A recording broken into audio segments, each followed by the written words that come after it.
listening to the summary of Rich Dad, Poor Dad by Robert Kiyosaki. Remember, we have many more book summaries right here that will not only entertain you, but also educate you. For now, let's find out what Robert Kiyosaki has to tell you in his best-selling book, Rich Dad, Poor Dad. Robert Kiyosaki had two fathers, a well-educated father who had a PhD yet died broke. He called him Poor Dad. The other one was not that well-educated but was rich. He called him Rich Dad. Robert's dream of becoming rich started when he was young.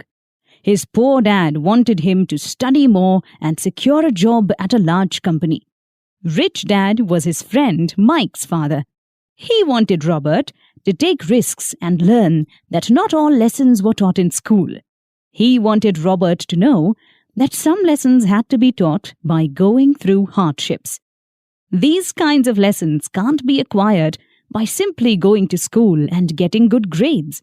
It's important to have good education, but life is not just about that.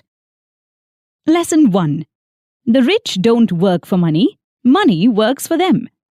There's an old story about a man who owned a donkey.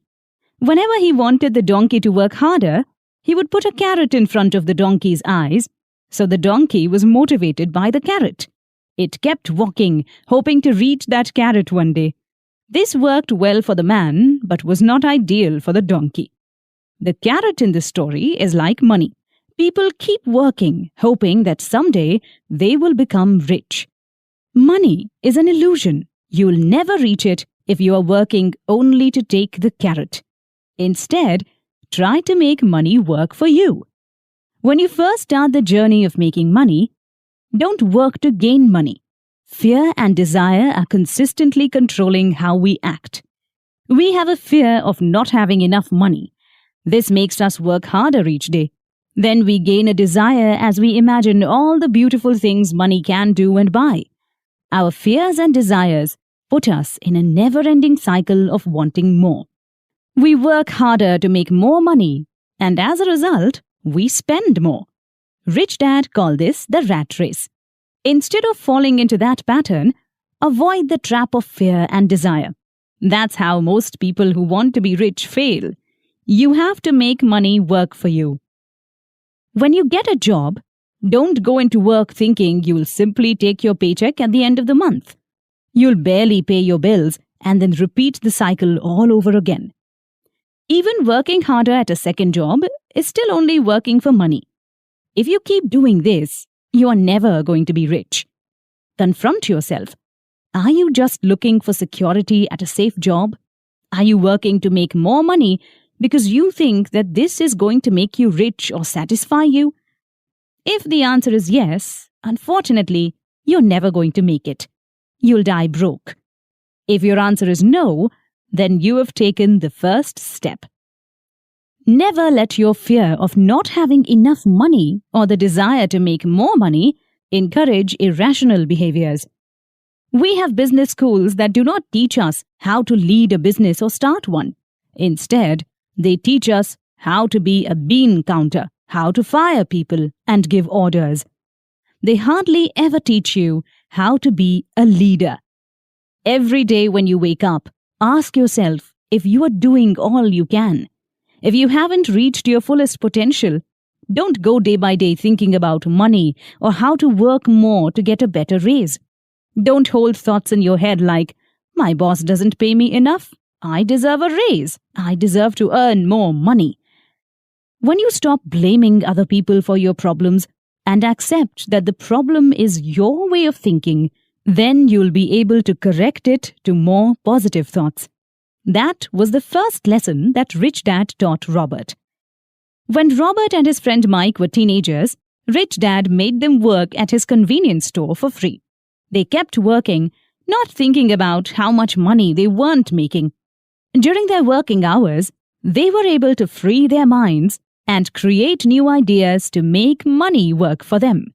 At the store, they watched the store clerk cut the front pages of comic books in two. She would keep one half and throw the rest of the comic away. At the end of the day, the distributor would come and take the top half of the books and give new comics to the store. The boys waited for the distributor to arrive and asked him if they could keep the old comic books. He said yes, but they had to agree not to sell them. The boys agreed and started a business. They charged kids to read comic books, 10 cents per book for 2 hours, and then it would be returned. Technically, they were not selling them. They worked their business out of their garage and paid Mike's sister $1 a week to run it. They made about $9.5 a week. They had finally learned how to make money work for them. Lesson 2. Why teach financial literacy? In 1923, there was a meeting at the Edgewater Beach Hotel in Chicago. A lot of world leaders attended that meeting, along with a group of the richest businessmen in the world. Among them was Charles Schwab, the head of a large steel company, and other rich businessmen. 25 years later, after that meeting, all these men either died broke, committed suicide, or went insane. People care so much about making money that they forget to receive an education that teaches them how to keep it. It's never about how much money you make, as much as it's about how much money you keep. A lot of people won millions of dollars in the lottery. After a few years, they were back to exactly where they started, if not worse. A lot of people ask about how they should get started. The answer is pretty disappointing. The answer is to be financially literate. When you want to build the Empire State Building, you'd have to dig a deep hole and pour a strong foundation.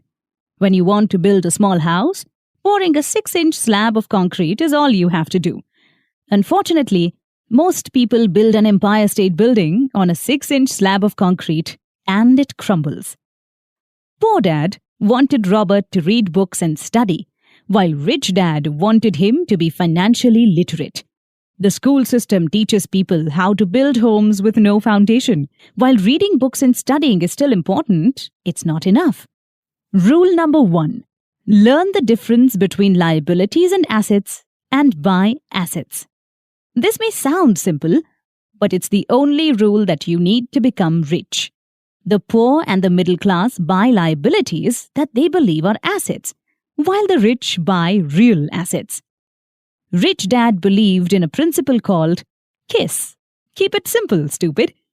He kept it simple for our author and his friend, Mike. That's what made them build a strong foundation. The simplicity of the teaching, there's a reason why everyone is not rich, is simple.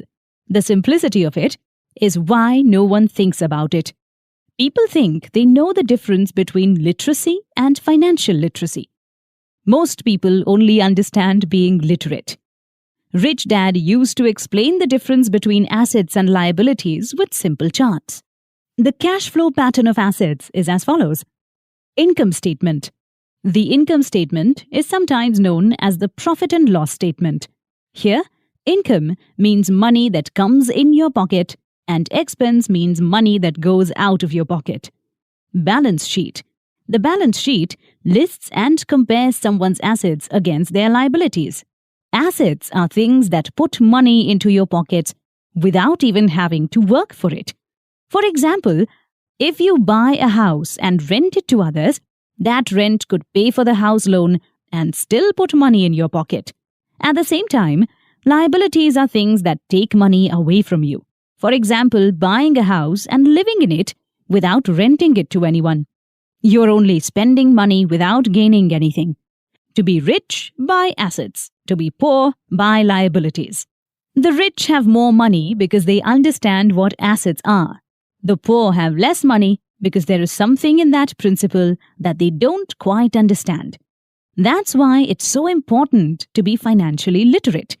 When looking at the income of families who work really hard, their cash flow history usually shows that they work hard and earn good money.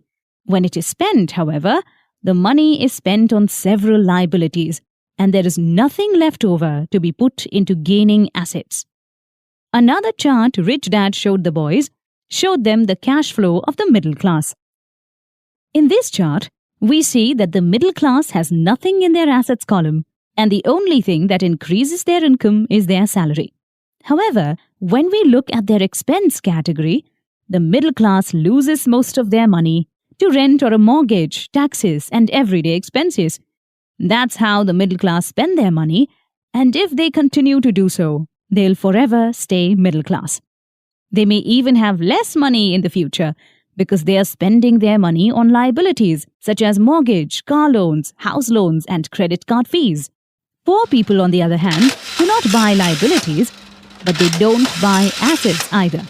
They only earn money from their salary and they spend it on daily living expenses. For example, a man in the poor class makes $1,000. He pays $300 for his small house rent, $200 for transportation, $200 as taxes, and $200 for food and clothes. After paying for all this, he is left with nothing.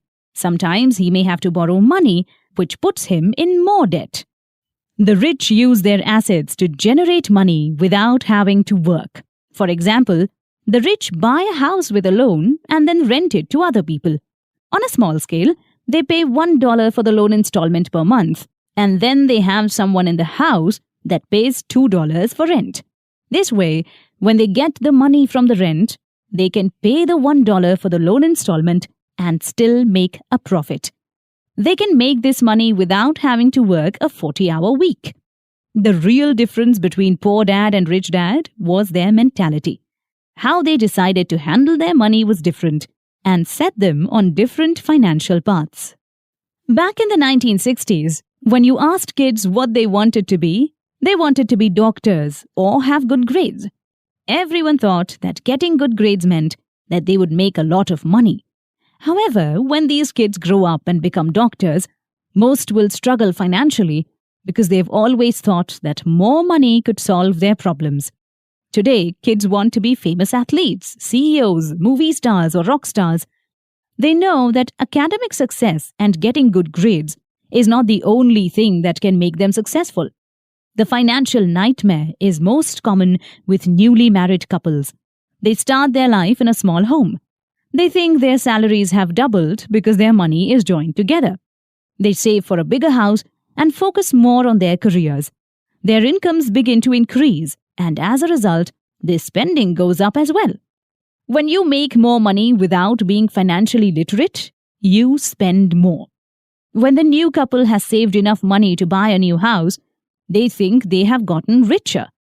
The truth is, they have added liability to their cash flow. They have to pay property tax, they need new furniture, and maybe a new car is the next on the list. One day they will wake up and find themselves trapped in the rat race. People come to Robert and ask him how they can make more money.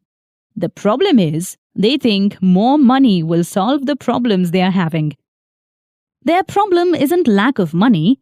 Their biggest problem is they are not handling the money they have properly.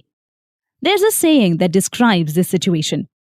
When you find yourself in a deep hole, stop digging. According to psychiatrists, people fear rejection. They are afraid to be different or being judged.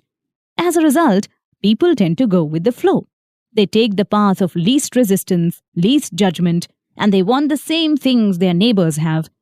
They think they need to buy a big house or a nice car or a boat because everyone else has them. Rich Dad said the Japanese were aware of 3 powers: the sword, the jewel, and the mirror. The sword resembles strength, the jewel means money, and the mirror mimics self-knowledge, which is the greatest power of them all. When you have the power of self-knowledge, you're able to look yourself in the mirror and ask yourself if what you're doing is the right thing to do. The poor and the middle class are controlled by money and don't become rich. At the age of 16, Robert and Mike used to spend hours with Rich Dad at meetings that he held with accountants, managers, investors, and employees. Rich Dad, the uneducated man who left school when he was 13 years old, was conducting a meeting and ordering other educated people around. Robert and Mike loved going to these meetings. They couldn't bear school.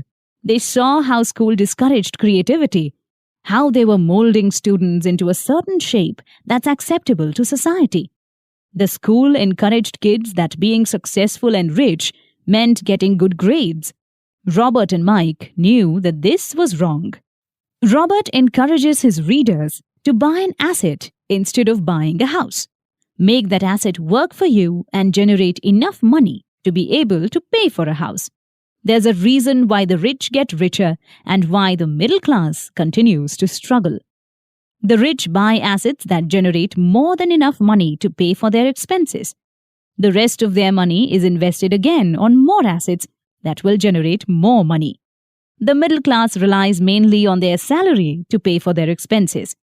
As their salary gets bigger, they are taxed more and they acquire more expenses, forever stuck in the rat race. Lesson 3. Mind your own business. Back in 1974, Ray Kroc, the founder of the world's largest food chain, McDonald's, gave a speech in an MBA class. After he presented, the students in the class asked if he could hang out with them. While at a bar, Ray asked them, "What business do you think I'm in?" Everyone said, of course, it was the hamburger business. He laughed and told them that the real business he was in was real estate.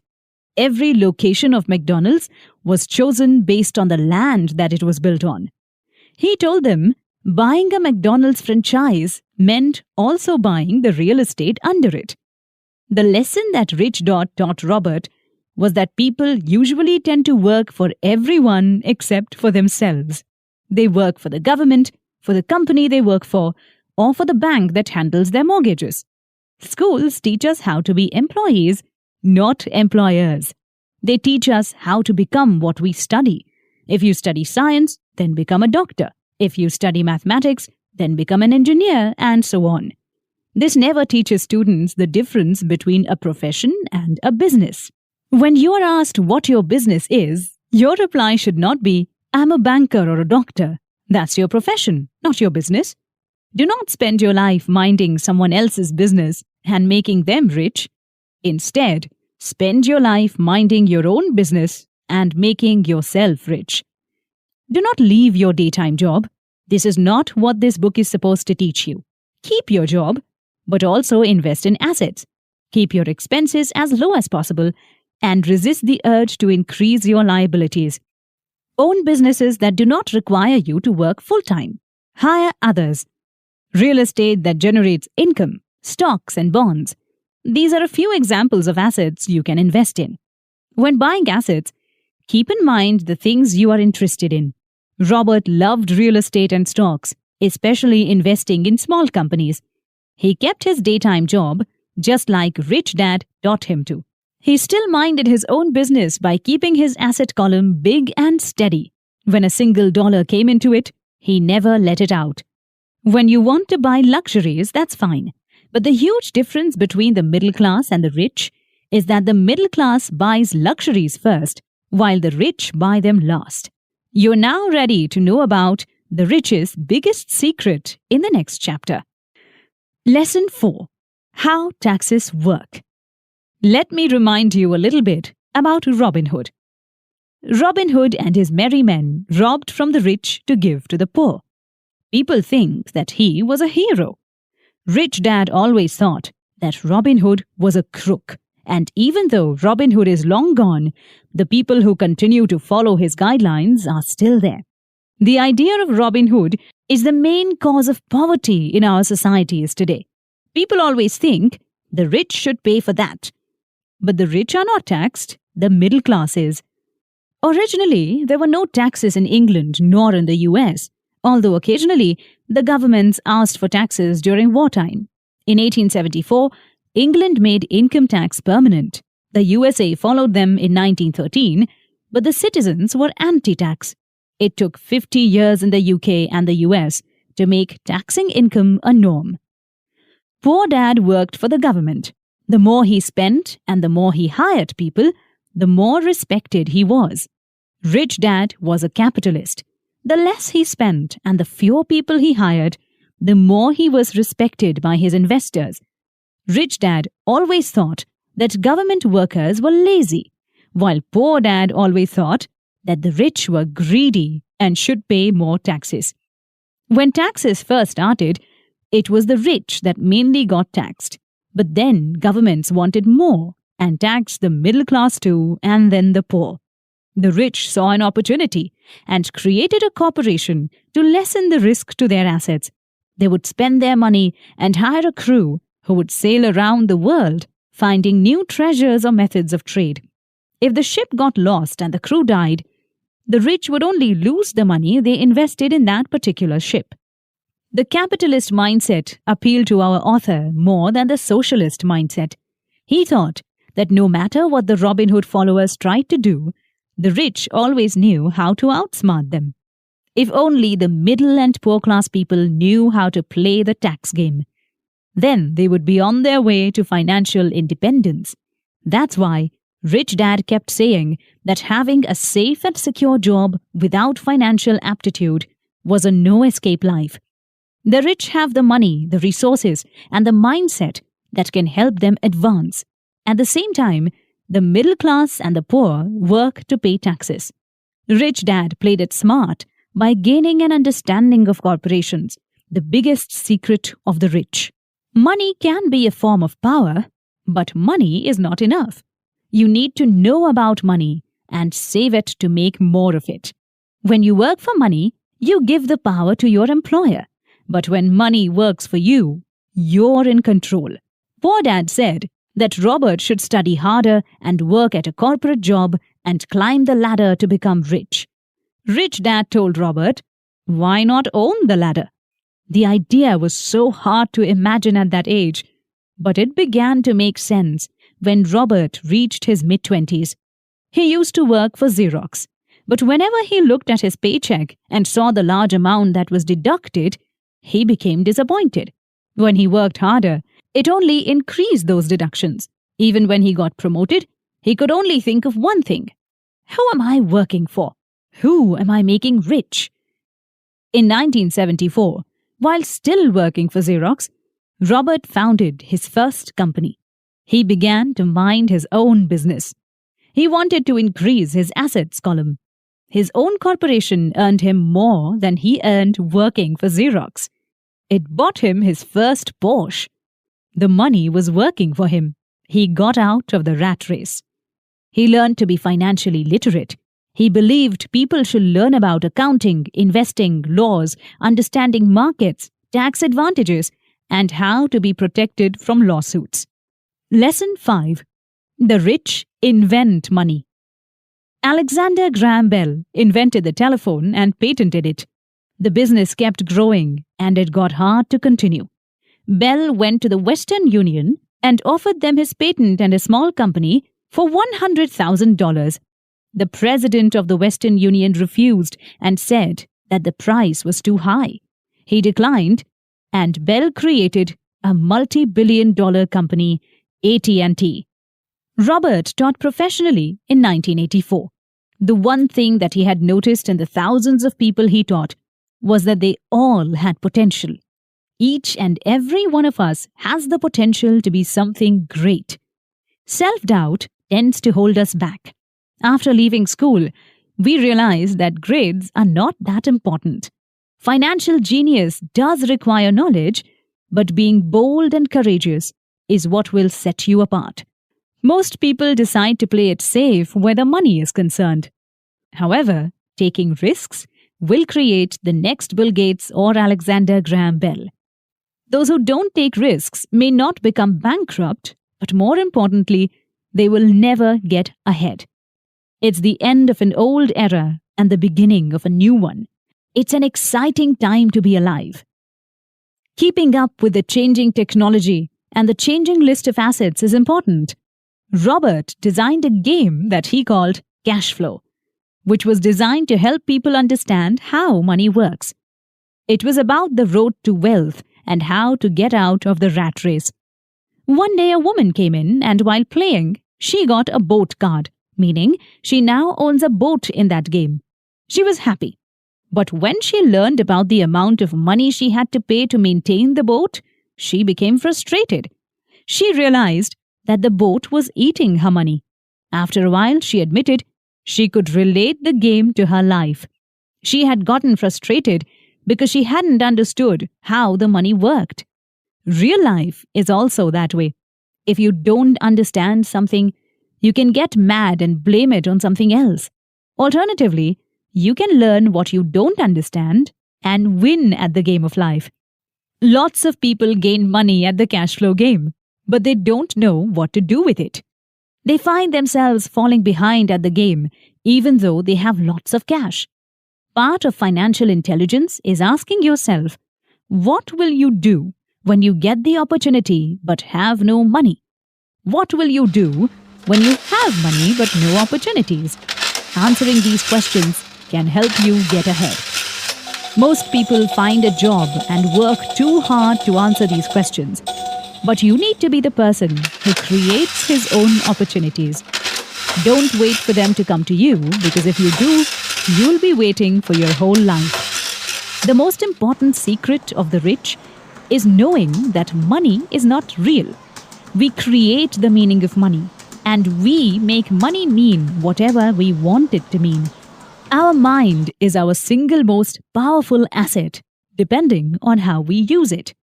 If you want to be with the people who continue to move forward, you need to invest in the most powerful asset you have, your mind. You need to be financially intelligent. For example, back in the 1990s, the economy of Arizona was terrible. Citizens were encouraged to save $100 each month. Saving money is always a good idea, but don't let it blind you. Watching your savings grow can cause you to miss opportunities to invest in something that can put you ahead. The economy in Arizona was bad. Investors saw it as a perfect opportunity to buy a lot of properties at a reduced price. Robert bought a house that was worth $75,000 for only $20,000 at the bankruptcy attorney's office. Then he placed it back on the market for $60,000. And his phone didn't stop ringing. It only took him 5 hours of work to make $40,000. He continued the pattern, and over the years, this business created enough money to pay for his company's cars, gas, insurance, dinners with clients, trips, etc. A few years later, the houses sold for $60,000 were worth $110,000. There were still other opportunities to be had, but they were few, and it cost Robert valuable time. He had to move on, search for, and create new opportunities. The world around us will continue to change forever. The economy will get better and then worse. Technology will get better. Markets will fall and then rise. If you're financially intelligent, you are going to be ready for all of that. Opportunities will always be there. Make sure not to miss them. There are two types of investors out there. The first is an investor that buys an already packaged investment. It's simple, easy, and clean. The second is an investor that creates his own investments. This type is more professional and creates much more money. If you want to be the second type, you need to work on 3 main skills. 1. Finding an opportunity that everyone else missed. Find a need and fill it. 2. Raise money. Investors of the second type raise capital. They don't always need a bank. 3. Organize smart people. Not all intelligent people are the ones in charge. Surround yourself with intelligent people who can accurately advise you on the best course of action.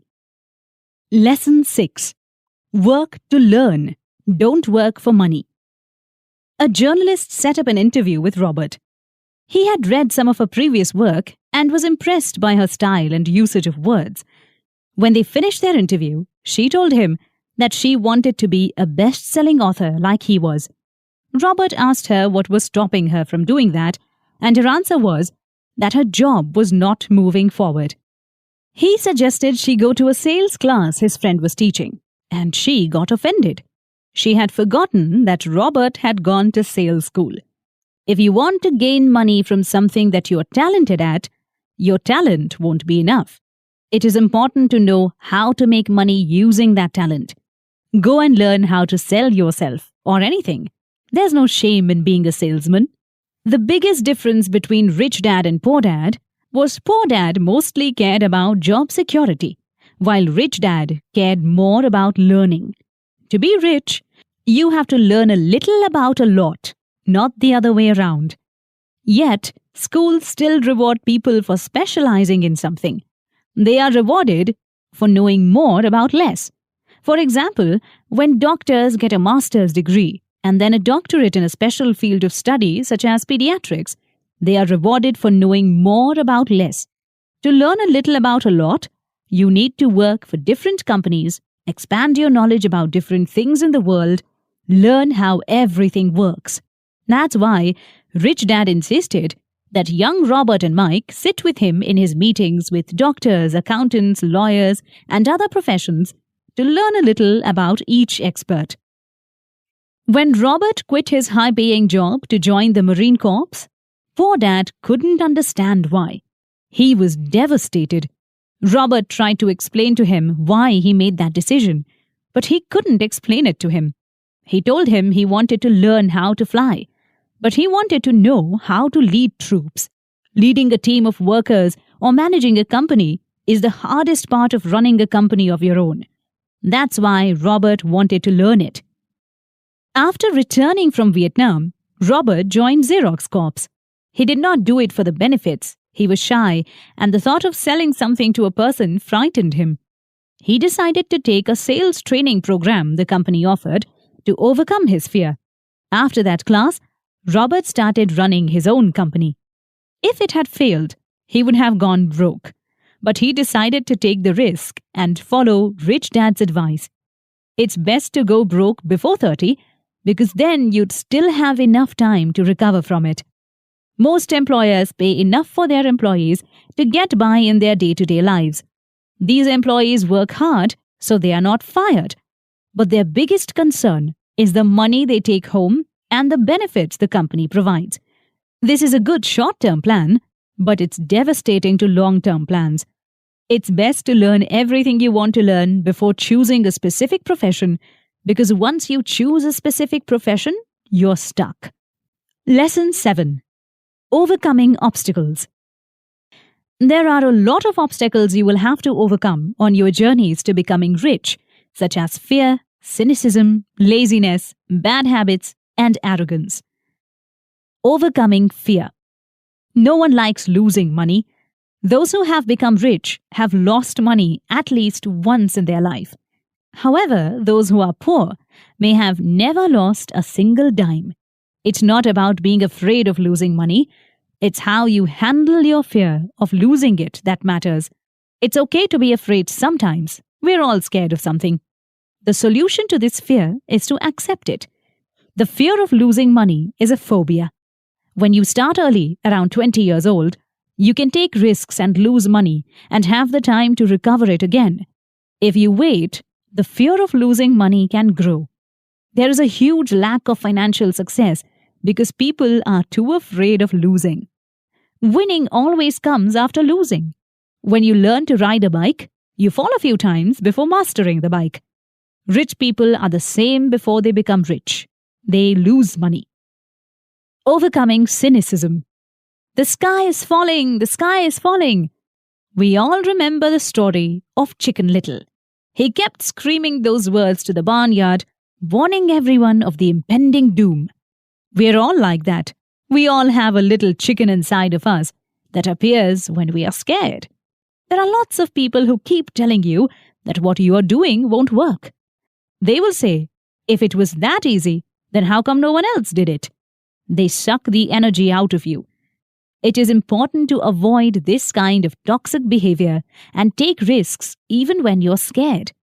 Listening to those words of doubt, whether from your own mind or from other people, can cause you to get stuck in the same place they are. The real world is always expecting you to be rich. It's always giving you lots of chances. If you are too deep in self-doubt, you won't see those opportunities. Everything in life has risks, and playing it safe is also a risk. You will risk losing all the opportunities just because you doubted yourself.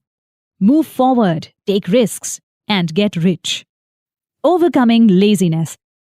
The story of a businessman who worked too hard and lost his family is common. One day he comes home to find that his wife has taken their kids and moved out. He knew they had problems, but he decided to work harder to be able to provide more money. Those are the laziest people of all. The busy people are often the laziest. They are so busy that they forget to take care of their wealth. They are so busy that they forget about their health. A little bit of greed is a good way to kick out the lazy behaviors. We were often told as kids that greed is a bad thing, but all of us have a little bit of greed inside of us. You have to keep that greed under control. Rich Dad hated the words, "I can't afford it." Poor Dad used to tell this to Robert all the time. Rich Dad believed that those words shut down children's brains. It guilt-tripped them out of being a little bit greedy. What Rich Dad used to say instead was, "How can I afford it?" This question can create a stronger mindset in children and help them think of ways to make money and get what they want. Overcoming bad habits. Rich Dad wanted to explain to young Robert how to get over bad habits. He asked him when Poor Dad paid his bills. Robert answered at the beginning of the month. Rich Dad asked if Poor Dad had anything left after paying his bills. Robert answered, very little. Poor Dad paid everyone first, then paid himself. That's a bad habit.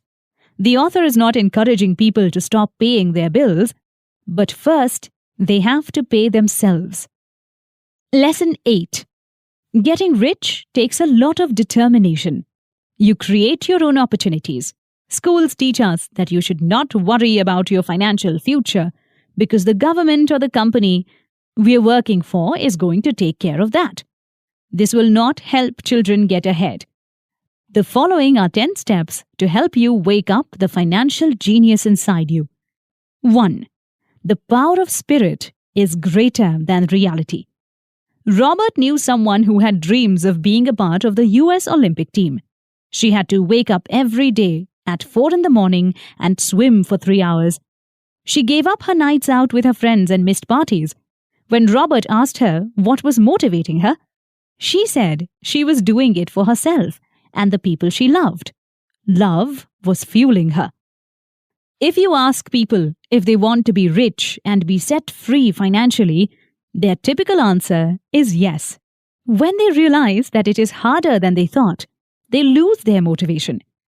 To have a purpose, tell yourself that you don't want to be poor, that you don't want to be an employee, that you don't want to be average. This will create your wants. I want to own my own company. I want to be an employer.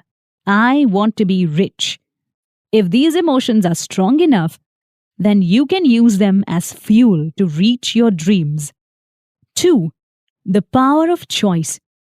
With every penny you make, you have complete control over it. You choose whether you are going to simply waste it or invest it. You control how you're going to spend that dollar. Even if assets are handed to you, you still have to learn to keep those assets. Unfortunately, most people choose not to be rich. They themselves put limits that mold them into a certain shape. They are convinced that money is not even a possibility. They all have a choice. Education is the best thing you can ever invest in because your mind is your single most powerful asset. 3. The power of association. Choosing your friends should not be based on their financial status. Have friends that are from different classes in society. You can learn from people who are different from yourself. Most rich people, when they become rich, their friends almost always never ask them how they became rich. They never ask how to make money like them. They only ask them for either a job or money. 4. The power of learning quickly. Be careful what you learn and what you put into your mind. You become what you learn. If you study medicine, then you tend to treat patients. If you study engineering, then you tend to build bridges or houses. In today's world, it doesn't matter how much you know as much as it matters how fast you can learn it.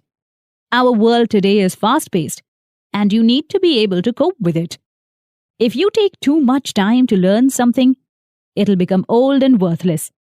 You would have wasted your time on a skill that is no longer usable.